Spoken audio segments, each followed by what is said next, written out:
I was befriending this girl, and she was 14 years old at that time. Her name, I call her Samantha. I thought I needed to do more for her. So as a volunteer, I actually look at her family, quite informed volunteer. I look at her family and I noticed that, she had a very close relationship with her father. So that was a smiley face. She doesn't have a good relationship with her mom, very strained. She doesn't really like to talk to her mom, and she feels her mom doesn't understand her. And she had a very conflictual relationship with her sister. Because I was a volunteer and I was studying social at the same time, just during that crisis with Samantha, I was learning about genogram. And it opened a whole new perspective to me.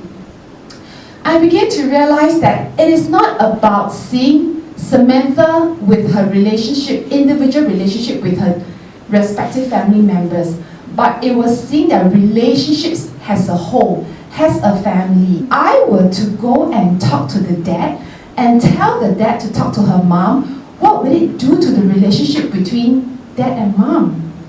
I actually know nothing about the relationship between dad and mom. So it's really the difference between a volunteer and a social worker, the grasp of the knowledge that we have.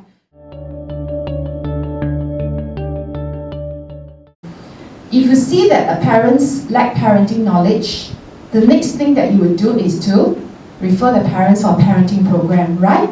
So this is totally reasonable to expect of a volunteer, of anyone who is not social work trained.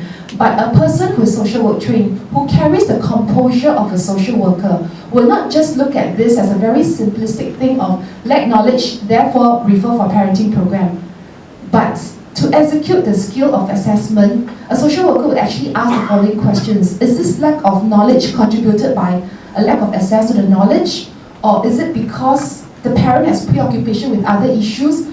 Or is it because there is no capacity to apply what they already know? They might know, they might not need the program, but they do not have the time and the energy to actually apply it. Or is it because of a belief system? The belief that it's not their responsibility, it's the responsibility of the school system to teach my kids.